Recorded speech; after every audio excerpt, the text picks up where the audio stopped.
اعوذ باللہ من الشیطان الرجیم بسم اللہ الرحمن الرحیم۔ میں پارس رضا پارس ٹی وی میں آپ سب کو خوش آمدید کہتی ہوں۔ امید کرتی ہوں کہ آپ سب لوگ خیریت سے ہوں گے۔ 15 رمضان ولادت مولا امام حسن علیہ السلام ہے۔ آئیے ان کے بارے میں کچھ باتیں جانتے ہیں۔ مولا امام حسن مولا علی علیہ السلام کے بیٹے ہیں۔ امام حسن مجتبیٰ کے نام سے مشہور شیعوں کے دوسرے امام ہیں۔ آپ کی امامت کی مدت 10 سال 40 سے 50 ہجری پر محیط ہے۔ آپ تقریباً 7 مہینے خلافت کے عہدے پر فائز رہے۔ اہل سنت آپ کو خلفائے راشدین میں آخری خلیفہ مانتے ہیں۔ آپ حضرت علی علیہ السلام اور بی بی فاطمہ الزہرا سلام اللہ علیہا کے پہلے فرزند اور پیغمبر اکرم صلی اللہ علیہ وآلہ وسلم کے بڑے نواسے ہیں۔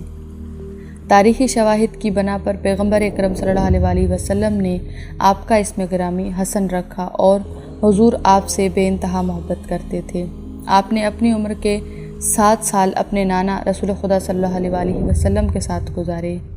بیعت رضوان اور نجران کے عیسائیوں کے ساتھ مباہلہ میں اپنے نانا کے ساتھ شریک ہوئے۔ شیعہ اور اہل سنت منابع امام حسن علیہ السلام کے فضائل و مناقب کے سلسلے میں بہت سی احادیث نقل ہوئی ہیں۔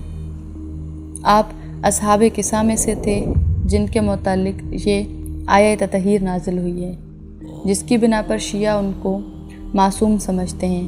آیہ اطعام، آیہ مودت اور آیہ مباہلہ بھی انہی ہستیوں کی شان میں نازل ہوئی ہے۔ آپ نے 2 دفعہ اپنی ساری دولت اور 3 دفعہ اپنی دولت کا نصف حصہ خدا کی راہ میں عطا کیا۔ آپ کی اسی بخشندگی کی وجہ سے آپ کو کریم اہل بیت کے نام سے یاد کیا جاتا ہے۔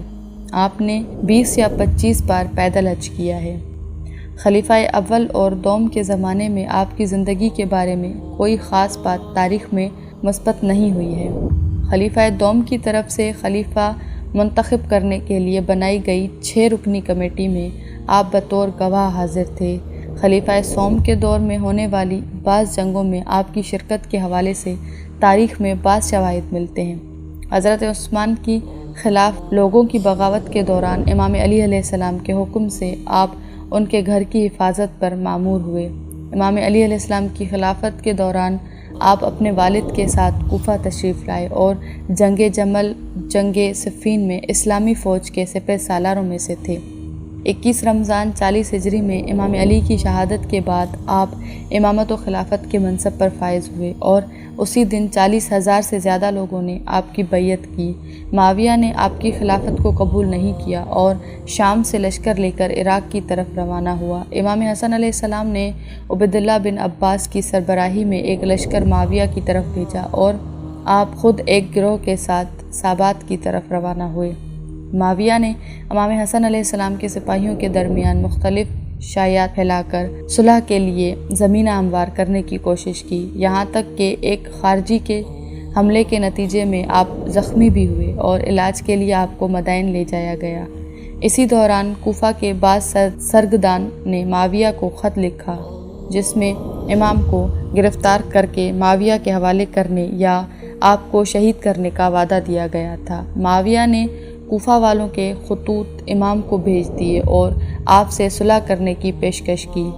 مولا امام حسن علیہ السلام نے وقت کے تقاضوں کو دیکھتے ہوئے معاویہ کے ساتھ صلح کرنے اور خلافت کو معاویہ کے حوالے کرنے کا فیصلہ کیا، لیکن اس شرط کے ساتھ کہ معاویہ قرآن و سنت پر عمل پیرا ہوگا، اپنے بعد کسی کو اپنا جانشین مقرر نہیں کرے گا اور تمام لوگوں کو، خاص کر شیعان علی کو، امن کے ساتھ زندگی گزارنے کا موقع فراہم کرے گا۔ لیکن بعد میں معاویہ نے مذکورہ شرائط میں سے کسی ایک پر بھی عمل نہیں کیا۔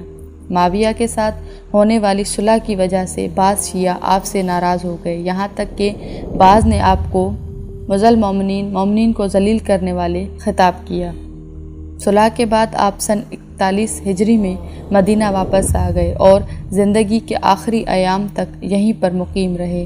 مدینہ میں آپ علمی مرجعیت کے ساتھ ساتھ سماجی و اجتماعی طور پر بلند مقام و منزلت کے حامل تھے۔ معاویہ نے جب اپنے بیٹے یزید کی بعنوان ولی عہد بیعت لینے کا ارادہ کیا تو امام حسن علیہ السلام کی زوجہ جدہ کے لیے 100 دینار بھیجے تاکہ وہ امام کو زہر دے کر شہید کرے۔ کہتے ہیں کہ آپ زہر سے مسموم ہونے کے 40 دن بعد شہید ہوئے۔ ایک قول کی بنا پر آپ نے اپنے نانا رسول خدا صلی اللہ علیہ وآلہ وسلم کے جوار میں دفن ہونے کی وصیت کی تھی، لیکن مروان بن حکم اور بنی امیہ کے بعض دوسرے لوگوں نے اس کام سے منع کیا۔ یوں آپ کو بقیہ میں سپرد خاک کیا گیا۔ آپ کی احادیث اور مکتوبات کا مجموعہ نیز آپ کے 138 راویوں کے اسماء، مسند الامام اور دیگر کتابوں میں جمع کیے گئے ہیں۔ میں امید کرتی ہوں کہ آپ لوگوں کو یہ میری ویڈیو پسند آئی ہوگی۔ اگر آپ لوگوں کو یہ میری ویڈیو پسند آئی ہے تو میرے اس چینل کو سبسکرائب کر دیں اور میری اس ویڈیو کو لائک کر دیں۔